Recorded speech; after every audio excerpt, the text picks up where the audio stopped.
Jason Kenney. Well, welcome to the Calgary Leadership Forum, Meet the Future Premier Series. This is the first of 5. We're so excited to have you, and we're so excited to have Jason with us here today. The Calgary Leadership Forum has hosted 18 debates and forums over the last 6 years. Some of you have been to some here before. We have at larger venues as well. History is alive in our times. We have gigantic issues facing Alberta. We have a $10 billion deficit with a $32 billion accumulated deficit. The dueling carbon tax issue between Edmonton and Ottawa. The fairness of how the leadership campaign is being organized. The question of immigrant screening. 9% unemployment in the province. NDP government conflict of interest in dealing with labor unions. Some people think I'm not expressing an opinion. The question mark about provincial funding of the Green Line. LGBT rights in schools and elsewhere, and many, many more issues that you know more of than I do. So we are in the beginning of the future of the PC party, and could one of the candidates be the next premier? Nominations opened October 1, just for everybody's benefit. The nominations, I'm not clear about this, Jason, they closed November 10th or they closed January 15th? November 10th. November 10th, all right. Still on the website says January. The debate, the vote is on March 18th, and the Calgary Leadership Forum intends to host a forum for all the candidates January 21. Jason, we hope you'll join us.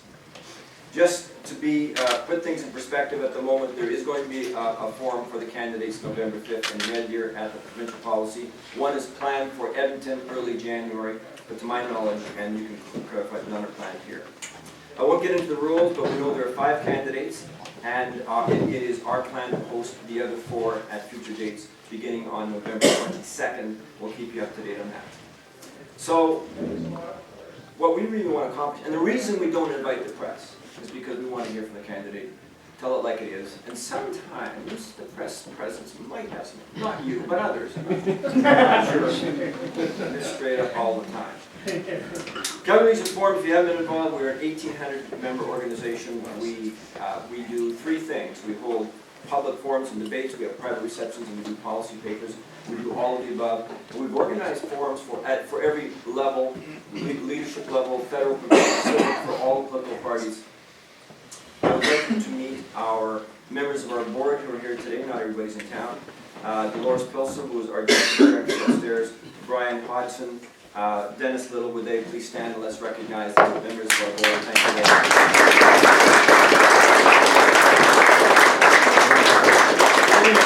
We sponsor speakers this morning as well, and I think they're finished for the year right now, but they hold their sessions in Tompkins Park all the time. We want to get right on. We're going to have Jason speak for 10 minutes, and then we really want to get into Q&A, and I'll facilitate the Q&A. So you can just give us an open presentation. To give us a little bit of background, I want to introduce, yes, ladies and gentlemen, there is a Bruce Lee, and he is going to introduce our guest speaker today. Let's welcome Bruce.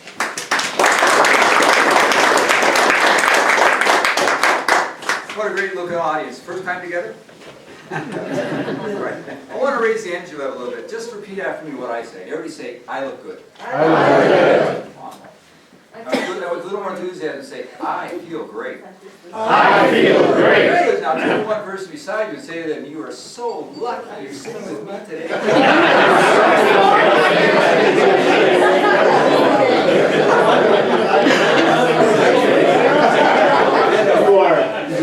So, I introduced Jason. Now, if you don't know who Jason Kenney is, probably you were just born or moved here from some other province. Who hasn't heard about what Jason's doing or what he's trying to accomplish? So I can give you the board clue. Can I spice it up a bit? Can I take a political license and exaggerate the appropriate I think you're going to anyway. He's represented the riding of Calgary Midnapore in the Canadian House of Commons since 1997, sort of known as Calgary Southeast from 1997 to 2015. Initially elected as a candidate for the Reform Party of Canada. I love saying the word reform. Anybody remembers Preston? Was re-elected as a Canadian Alliance candidate in the year 2000 and since been re-elected 4 times as a candidate for the Conservative Party of Canada. Following the Conservative victory in 2006 general election, Kenney was appointed Parliamentary Secretary to the Prime Minister of Canada because he had the nicest printing of any candidate. That's how it works, isn't it? On January 4th, 2007, he was sworn to the Privy Council as the Secretary of State for Multiculturalism and Canadian Identity. Kenney held the post of Minister for Citizenship, Immigration and Multiculturalism from October 30th, 2008 to July 15th, 2013, when he became Minister of Employment and Social Development and Minister of Multiculturalism. Does that fit on a business card? No. February 9, 2015, named Minister of National Defense. Kenney was considered a potential party leader following the defeat of the Conservative government in October 2015 and the resignation of Stephen Harper as leader. On July 6th, he announced his intention to run for the leadership of the Progressive Conservatives Association of Alberta in that party's 2017 leadership election.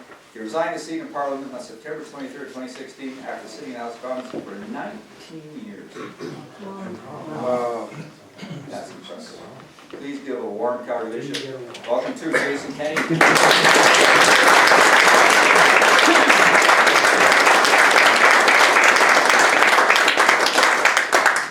Thank you so much. I always wanted to meet Bruce Lee. That's great. Thank you, Bruce. Thank you, Brian, for your hospitality and for letting us enjoy the most beautiful view anywhere in Calgary. This is fantastic. And thanks all for coming out.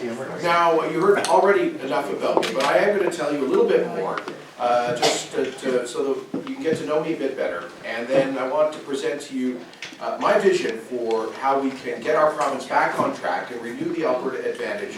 And this is this place as a symbol of hope and opportunity for people around the world. Then I hope have time for questions. Okay. So, friends, first of all, I grew up largely in a little town in southern Saskatchewan. Any other Saskatchewan refugees here, by the way? All right. Only one, my goodness. I'd like to be more Riders fans here. I grew up in a little town called Wilcox, south of Regina. When people down in Toronto ask me where that is, I explain that it's on the Sioux line between Yellowgrass and Drinkwater. Which is true, and it confuses them even more. It is a wonderful place. My dad ran a well-known school there called Notre Dame College. In French, Notre Dame, in Saskatchewan, Notre Dame. And it has produced dozens of NHL hockey stars. And you can tell just by looking at me, I did not make that cut. I was not on the top hockey team. In fact, I was on the debate club. The truth is actually I was the debate club. And I remember I went and I won the award for the High School Debating Championship of the Year in Canada nationally. I was so proud, brought it back to the school, and they hid it in the trophy case behind all the hockey trophies. They were a bit embarrassed. But growing up in Wilcox, I learned the values that you do in a small prairie town about personal responsibility and hard work and honesty and community, the importance of taking care of others. I went to college in the States and studied philosophy at a Jesuit university, came back to Canada in the early 90s and helped to start the Canadian Taxpayers Federation out of Edmonton. Now, if you cast your mind back to those days, when David Apted was running for Parliament, for example, it was, you'll remember that every government seemed to be headed over the debt cliff. With ever-growing deficits, debt, and taxes. And there really was nobody outside of the party speaking for the general interests of taxpayers. Lots of pro-interest, pro-spending, pro-taxing interest groups, but there was no balance in the public discourse on fiscal policy. So the Taxpayers Federation sort of emerged as a grassroots response to that, a voice for fiscal responsibility.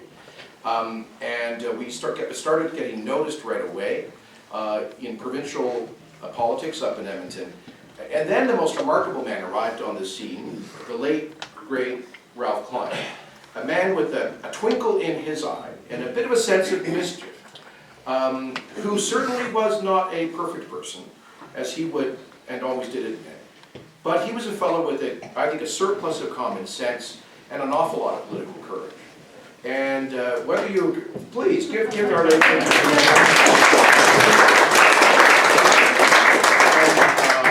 and speaking of late premiers, I should have begun by I think, all together joining our condolences for the Prentice family. I think with some of you, I was at the funeral memorial service yesterday, and we lost three wonderful premiers in the past 5 years. a sad period in our politics. But I was so blessed to work with Ralph Klein. At first, he and I squared off in public, famously in a couple of debates. But then we found ourselves, the Taxpayers Federation was proposing reforms that he would very readily accept. We would propose taxpayer protection legislation, balanced budget legislation, reforming various programs. And it was like pushing on an open door. That PC government at that time took the biggest deficit in Canada and eliminated it in 2 years, eliminated the provincial debt, brought in the 10% flat tax, made other important reforms which created what we now call the Alberta Advantage, which set this province up for 2 decades of economic growth, and which most importantly led Canada. I think Alberta has a special role to be the leader in our federation. And that's who we were, especially in that time, in the 1990s, because politicians from left to right and east to west, they took note of the Klein model here, that if you could make difficult decisions and be, if you were straight up with voters about it, you could be rewarded rather than punished by the voters. And governments from Roy Romano's NDP in Saskatchewan, to the East Coast Liberal provincial governments, to the Chrétien National Liberal government, all followed the Alberta Conservative example in making difficult decisions that moved Canada from one of the worst to one of the best fiscal positions in the developed world, and I think really set our whole country up for a couple of decades of strong economic growth. So I learned a lot from that period, that if you have a good idea and you communicate it, and the public is on side, that you can actually make a difference. Now, I took that message to Ottawa as president of the Canadian Taxpayers Federation, still working out of Alberta, and to their credit, the Chrétien Liberal government followed the same template. But then I decided, as Bruce mentioned, to run for Parliament in 1997, because I was really concerned that we were looking at almost permanent one-party Liberal governments by virtue of vote splitting. If the free enterprise vote didn't coalesce. And I wanted to be a voice for unity at the national level. So when I was elected in 1997, Preston Manning asked me to help do that by becoming the head of something called the United Alternative Task Force, where I visited over 150 constituencies in all 10 provinces over 2 or 3 years, promoting dialogue between grassroots reformers and progressive conservatives on how we could cooperate and perhaps eventually reconstitute the traditional free enterprise political family in Canada. I like to believe that helped to create the foundation that Peter MacKay and Stephen Harper stood on in 2003, when they made the historic agreement to create the Conservative Party of Canada. They decided to bury the hatchet, to look forward instead of backward, to focus on what united us rather than what divided us. They took a big chance, and that chance paid off.